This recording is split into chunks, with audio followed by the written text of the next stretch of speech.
नमस्कार। देशकाल प्लस में आपका स्वागत है। मैं हूं मुकेश कुमार। दोस्तों, एक बार फिर से पाकिस्तान और अफगानिस्तान के बीच एक जंग छिड़ गई है। जंग काफ़ी ख़तरनाक लग रही है क्योंकि दोनों तरफ से बड़े बड़े दावे किए जा रहे हैं। अफगानिस्तान दावा कर रहा है उसने पाकिस्तान के 56 सैनिकों को मार डाला है और उधर पाकिस्तान स्वीकार कर रहा है कि उसके 23 सैनिक मारे गए हैं, लेकिन उसने 200 तालिबानियों को मार गिराया है। अब ये बड़ी तादाद है, छोटी मोटी जंग नहीं है। इस तरह का टकराव बड़ा युद्ध का रूप भी ले सकता है और चूंकि सऊदी अरब और कतर ने इसमें दखलंदाजी की है, इसलिए ये संभावना बन रही कि फ़िलहाल तो ये जंग थम जाएगी, लेकिन दोनों देशों के बीच में संबंध लगातार कटुता से भरे रहे हैं। 2021 में जब तालिबान काबुल पर काबिज हो गया था, उसके बाद से दोनों देशों के बीच ठनी हुई है और उसके बहुत सारे कारण हैं। सबसे बड़ा कारण तो यही है कि डूरंड लाइन जो दोनों देशों को विभाजित करती है, उसको अफगानिस्तान स्वीकार नहीं करता है। उसका कहना है कि ये तो औपनिवेशिक युग में बनाई गई सीमा रेखा है, निर्धारित की गई सीमा रेखा है और हम इसे स्वीकारते नहीं हैं क्योंकि ये अफगानिस्तान के लोगों को विभाजित करने वाली रेखा है। इसको डूरंड लाइन कहते हैं। डूरंड लाइन के लगभग 2600 किलोमीटर की जो सीमा है पाकिस्तान और अफगानिस्तान के बीच में, वो लगती है और इस लाइन पर बहुत सारे झगड़े झंझट इन दोनों देशों के बीच चल रहे हैं। अफगानिस्तान का कहना है, तालिबान का कहना है कि ये जो इलाका है जो डूरंड लाइन पर, उसमें जो दो जातियां हैं, कबीलाई जातियां हैं, जिसमें एक पख्तून है जो बड़े प्राचीन काल से बसे हुए हैं और बलूच, इन दो जनजातियों को अलग करती है। यानी उनके बहुत सारे पश्तून अफगानिस्तान में रहते हैं और इधर पाकिस्तान के इलाके में भी रहते हैं और अफगानिस्तान का दावा है कि ये जो इलाका है वो दरअसल उनका इलाका है।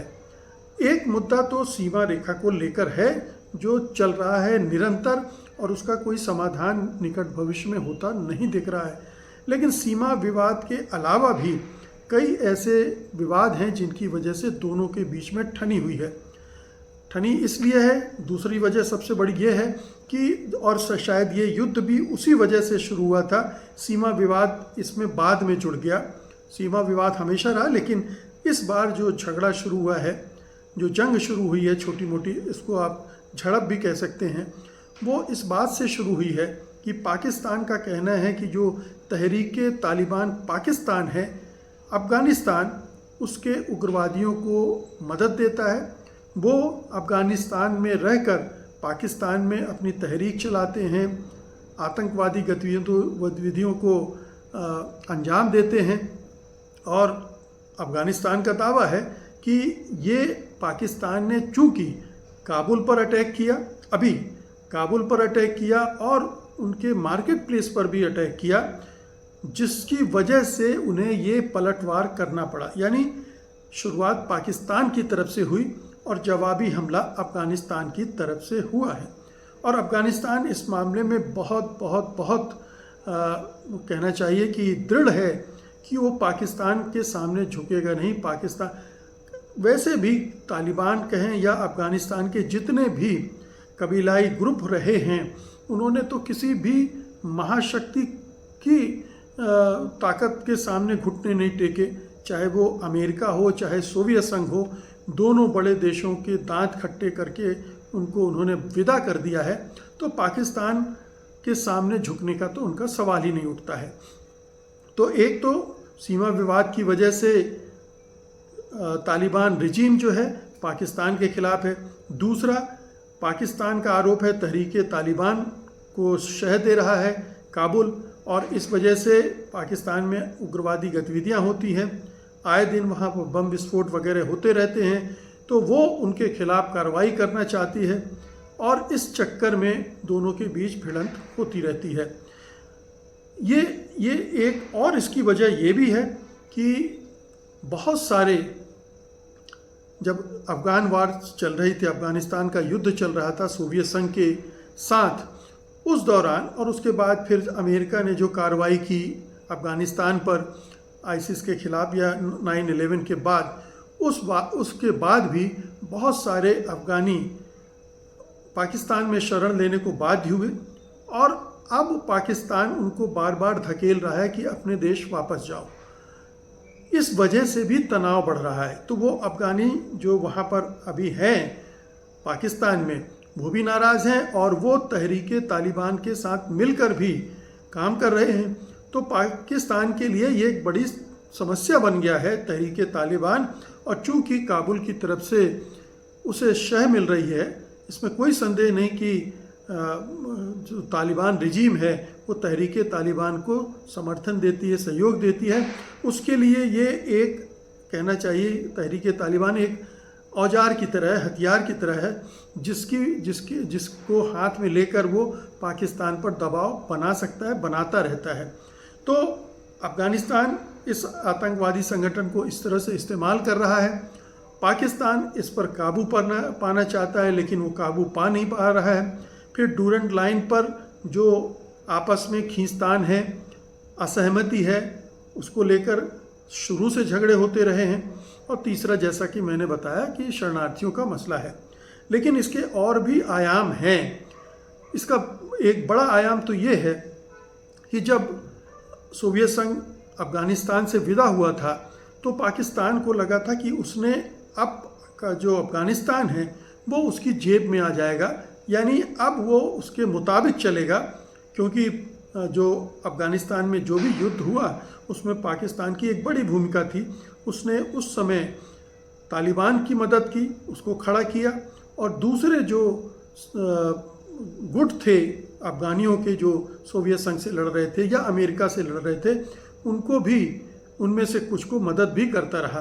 तो उसे लगा कि अब तो अफ़गानिस्तान में अपनी ही पसंद की सरकार बन रही है, तो अब हमारे लिए बहुत सुविधाजनक होगा और उसका इस्तेमाल हम भारत के खिलाफ भी कर सकेंगे।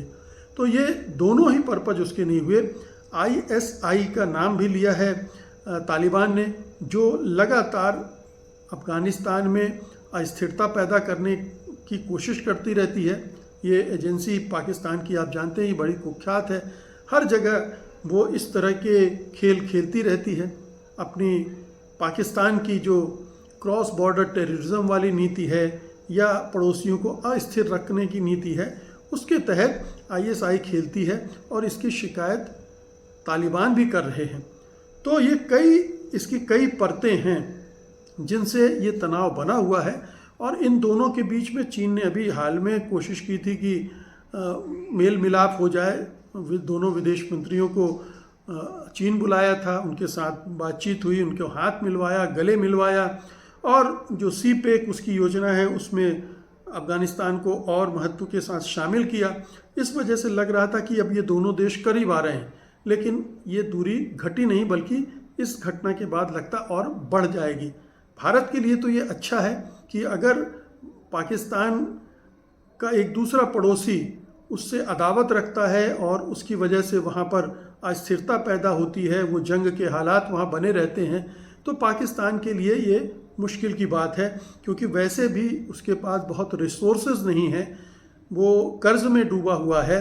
और इस स्थिति में अगर उसे उस बॉर्डर पर भी लगातार एक दबाव की स्थिति का सामना करना पड़ रहा है, और जो आतंकवादी संगठन है वो अलग से कार्रवाई कर रहे हैं। बलूचिस्तान तो अस्थिर है ही, पख्तूनिस्तान भी अस्थिर है, और ये तहरीक तालिबान जो है वो जिस तरह से प्रेशर बना रहा है, तो ये पाकिस्तान के लिए बड़ा सरदर्द है। लेकिन भारत के लिए ये सिचुएशन माफिक है, और इसीलिए शायद वो तालिबान को अपने साथ मिलाने की कोशिश में लगा हुआ है। उसके नाजायज़ मांगों को भी मान रहा है, और किसी तरह से वो चाहता है कि तालिबान के साथ रिश्ते सामान्य हो जाएं, भले ही तालिबान कट्टरपंथी हो, मुस्लिम कट्टरपंथी हो, महिलाओं के पर अत्याचार कर रहा हो या दूसरे तरह के अत्याचार कर रहा हो। मोदी सरकार उनको अनदेखा कर रही है, और इस वजह से उसकी फजीहत भी हो रही। जैसे जो प्रेस कॉन्फ्रेंस की अफ़गानी विदेश मंत्री ने भारत में, उसमें महिलाओं को नहीं बुलाया, उसकी वजह से भी बहुत फजीहत हुई। लेकिन बाद में एक दूसरी प्रेस कॉन्फ्रेंस में उनको फिर बुलाया गया और उसको मटियाने की कोशिश की गई। तो खैर, ये पूरा मामला है जिसमें अफ़गानिस्तान और पाकिस्तान गुत्थम गुत्था हैं, और इन दोनों के गुत्थम गुत्था होने में भारत के लिए खुशी की बात नहीं, लेकिन ये लाभ की स्थिति है कि पाकिस्तान कहीं और ज़्यादा बुरी तरह से इंगेज रहता है। बहुत बहुत शुक्रिया आपका। धन्यवाद। नमस्कार।